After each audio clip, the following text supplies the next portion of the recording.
Hi friends, இப்போ இந்த வீடியோவில் நம்ம என்ன பார்க்க போகிறோம் அப்படின்னா, ஒரு சோனி டிவிக்கு எப்படி டிஸ்பிளே மாற்றுறது அப்படின்னு சொல்லி பார்க்க போகிறோம். இப்போ இதனோட மாடல் நம்பர் பார்த்தீங்க அப்படின்னா KLV32R412B. இதுதான் இதனோட மாடல் நம்பர். இப்போ இந்த டிவிக்கு வந்து நம்ம பேனல் ரீப்ளேஸ் பண்ண போகிறோம்.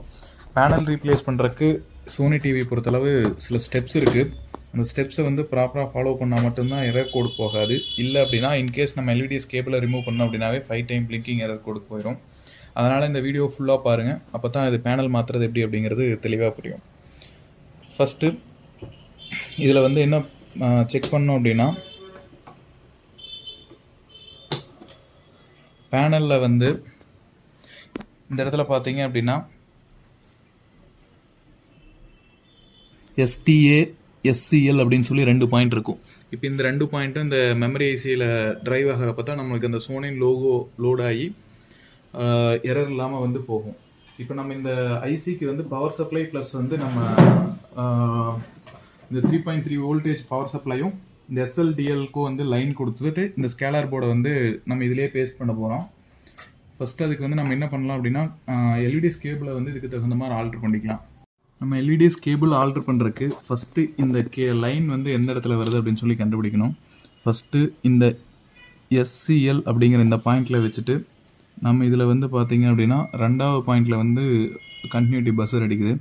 அதே மாதிரி அடுத்தது வந்து பார்த்திங்க அப்படின்னா SDA பார்த்திங்க அப்படின்னா 3வது பின்னில் வந்து அடிக்குது, இப்போ பஸ்ஸர் அடிக்குது. இப்போ இதில் வந்து என்ன நான் ஆல்ட்ரு பண்ணுறேன் அப்படின்னா,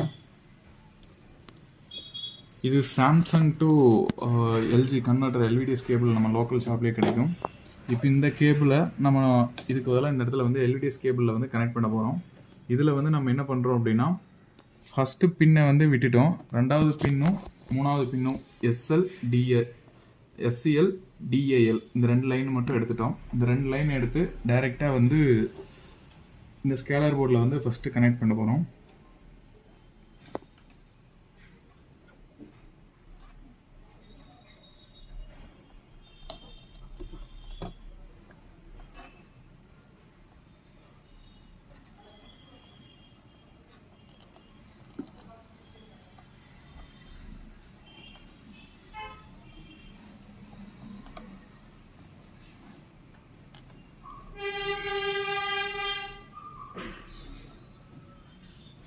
அடுத்தது DA லைன் கனெக்ட் பண்ணுறோம். இப்போ இது வந்து இந்த எல்இடிஎஸ்க்கு போகிற லைன் வந்து நம்ம கனெக்ட் பண்ணிட்டோம். அடுத்தது வந்து பார்த்தீங்க அப்படின்னா டீகான் போர்டு சைடு பார்த்தீங்க அப்படின்னா, நான் டீகான் போர்டில் இந்த இடத்துல வரக்கூடிய 3.3 வோல்ட் வந்து நான் எடுத்துருக்கேன். இந்த 3.3 வோல்ட்டை வந்து நான் போர்டில் வந்து இதுக்கு பவர் சப்ளைக்கு வந்து கொடுக்க போகிறேன்.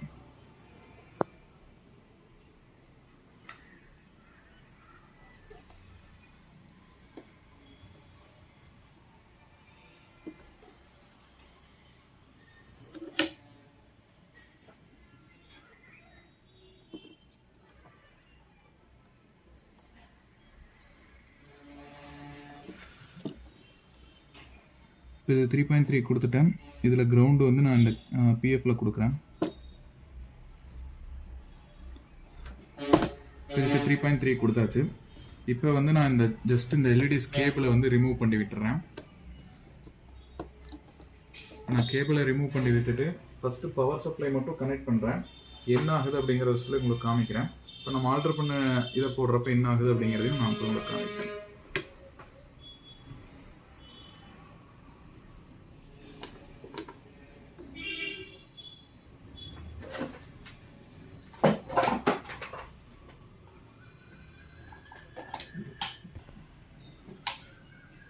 இப்போ நான் எல்இடிஎஸ் கேபிள் வந்து கனெக்ட் பண்ணல. இந்த கண்டிஷனில் நான் ஜஸ்ட் பவர் ஆன் பண்ணுறப்ப என்ன ஆகுது அப்படின்னா, சென்சார் லைட் வந்து இந்த இடத்துல ஆனாக ட்ரை பண்ணுது.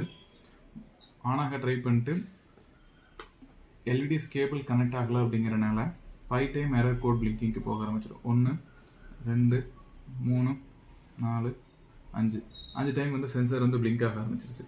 இப்போ நான் இந்த ப்ராப்ளத்தை சால்வ் பண்ணுறது எப்படி பண்ண போகிறேன் அப்படின்னா, ஜஸ்ட்டு நம்ம ஆல்ட்ரு பண்ணி வச்சுருக்க இந்த எல்இடிஎஸ் கேபிளை வந்து இந்த இடத்துல கனெக்ட் பண்ணுறோம். கனெக்ட் பண்ணிட்டோம் அப்படின்னா இதுக்கு 12 வோல்ட் வரதுலேருந்து இங்கே 3.3 வந்து டீகான் போர்டுக்கு வந்துடும். இந்த 3.3 வந்து இது ட்ரைவ் ஆயிரும்.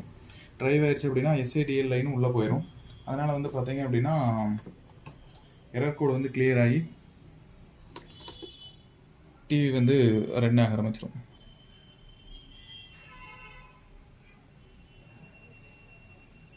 இப்போ இந்த எரர் கோடு எதுவுமே இல்லாமல் பேக்லைட் வந்து கண்டினியூவாக ரன் ஆக ஆரம்பிச்சிருச்சு.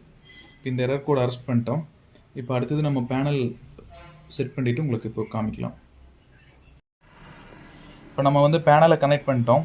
பேனலை கனெக்ட் பண்ணதுக்கப்புறம் என்ன மாதிரி டிஸ்பிளே நம்மளுக்கு வருது அப்படின்னா இமேஜ் வந்து மிரரிங் ஆகி வருது. இப்போ இதில் வந்து நம்ம சர்வீஸ் மோடில் போய் இதை வந்து எடிட் பண்ண முடியாது. அதனால் வந்து இதுக்கு இப்போது இது வந்து ப்ரோக்ராமரில் இது பண்ணி இந்த மெமரி ஐசியை ரிமூவ் பண்ணி நம்ம வந்து ப்ரோக்ராம் தான் பண்ணோம். இப்போ இதனோட ப்ரோக்ராமிங் வந்து எப்படி பண்ணுறது அப்படின்னு சொல்லி இப்போ காமிக்கலாம். இப்போ இதனோட மெமரி ஐசி வந்து நம்ம ரிமூவ் பண்ணி ப்ரோக்ராமில் போட்டு ப்ரோக்ராம் பண்ணலாம்.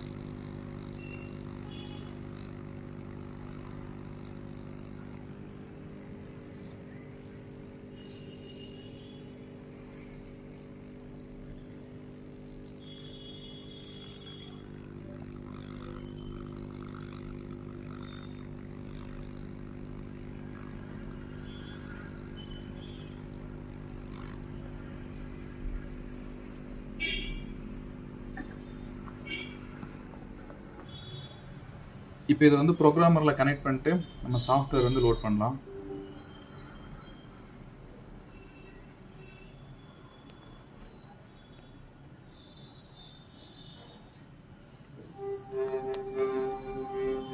இதில் ஸ்மார்ட் ஐடென்டிஃபிகேஷன் கொடுத்தோம் அப்படின்னா டிடெக்ட் ஆயிடுச்சு. ஃபஸ்ட்டு இதில் இருக்கிறத வந்து எரேஸ் பண்ணிடலாம். blank கொடுத்துட்டு இதனோட ஃபைலை வந்து நம்ம லோட் பண்ணிக்கலாம்.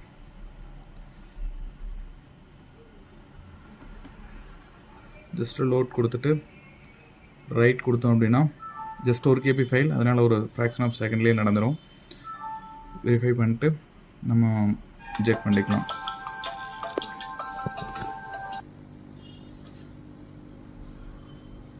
இப்போ நம்ம ஜஸ்ட் இந்த மெமரி ஐசியை வந்து இந்த டிகான் போர்டில் ஃபிட் பண்ணிட்டு ஆன் பண்ணலாம்.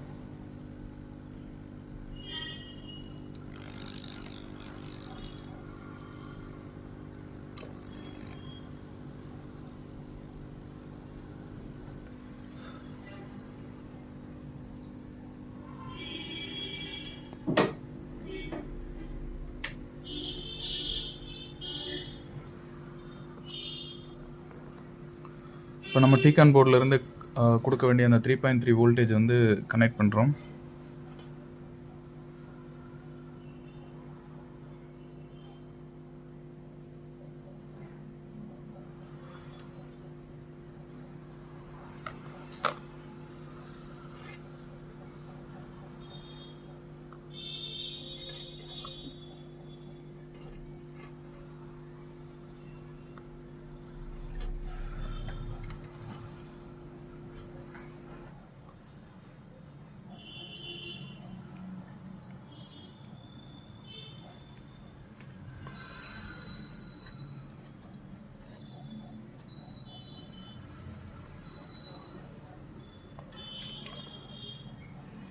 இப்போ நம்ம ஜஸ்ட்டு டிகான் போர்டை வந்து கனெக்ட் பண்ணிட்டு பவர் ஆன் பண்ணுறோம்.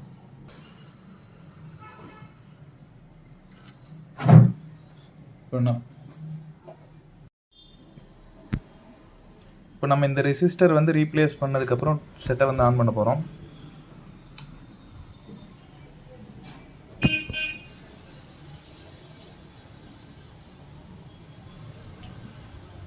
இதில் வந்து ஆல்ரெடி வந்து பேக் லைட்டும் கம்ப்ளைண்ட் இருக்குது. ரிஃப்ளெக்டர் வந்து ஃபால் ஆகிருக்கு. அது பேக் லைட்டு தான் ரீப்ளேஸ் பண்ணோம். இப்போ பார்த்தீங்க அப்படின்னா பேனல் வந்து நம்மளுக்கு தெளிவாக கரெக்டான பொசிஷனில் கரெக்டான இமேஜ் வந்து வந்துருச்சு. தேங்க்யூ. சப்போர்ட் பண்ணுங்கள், சப்ஸ்கிரைப் பண்ணுங்கள்.